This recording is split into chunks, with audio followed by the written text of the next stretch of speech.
Aujourd'hui, je suis à Neuilly, dans ce charmant studio que j'ai vendu assez rapidement malgré le DPE. Mais les futurs propriétaires veulent changer et passer de DPE à DPED.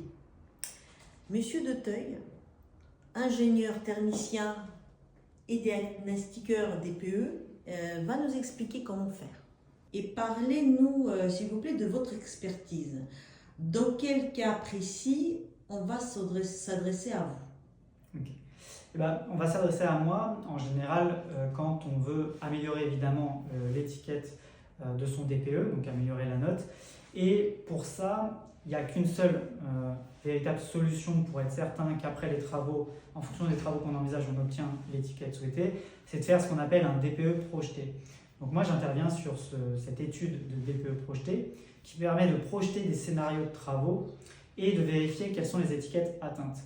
Et pour réaliser ça, il faut que ce soit quelqu'un de compétent sur le sujet qui le fasse, donc un spécialiste dans la rénovation énergétique, et notamment moi je suis ingénieur thermicien, et donc je fais ces études de DPE projeté principalement pour des investisseurs immobiliers ou pour des propriétaires occupants qui vont acheter un bien immobilier et qui vont faire des travaux.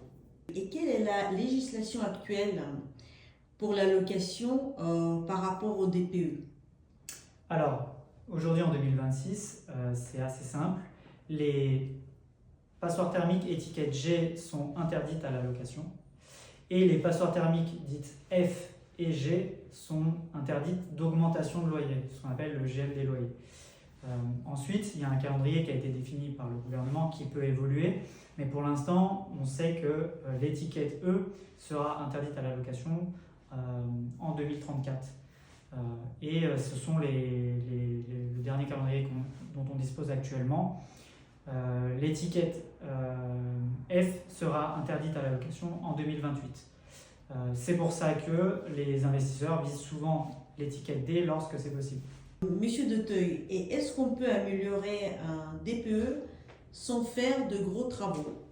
Alors oui, c'est encourageant parce qu'il y a certains appartements pour lesquels c'est relativement facile, sans faire de gros travaux, d'améliorer le DPE, mais ça ne va pas être le cas tout le temps, malheureusement. Ça dépend surtout d'où on part au départ. Est-ce que le DPE de départ est mauvais et où est-ce qu'il est mauvais, entre guillemets, quel ordre de grandeur, c'est-à-dire que si on est en fin d'étiquette F proche de l'étiquette G, ça va être beaucoup plus difficile à améliorer que si on est en étiquette F proche de l'étiquette E, évidemment.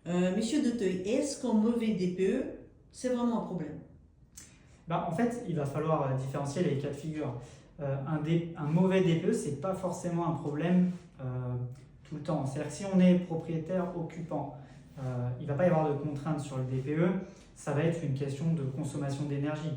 Si le DPE n'est pas bon, mais qu'on accepte les consommations d'énergie telles qu'elles sont affichées, telles qu'elles sont réellement, alors dans ce cas-là, ce n'est pas forcément un problème. En revanche, c'est un problème pour les investisseurs immobiliers qui vont être des bailleurs et qui vont mettre en location leurs appartements. Là, dans ce cas-là, avec les contraintes sur la location, l'interdiction de location des étiquettes G et le gel des loyers pour l'instant des étiquettes F et G, oui, c'est un problème et c'est un problème à prendre en compte pour améliorer le DPE. Idéalement, l'étiquette D est souvent le meilleur compromis et l'étiquette E si le contexte est plus difficile sur le logement. Mais voilà un peu les améliorations. Vous voulez savoir comment améliorer votre DPE?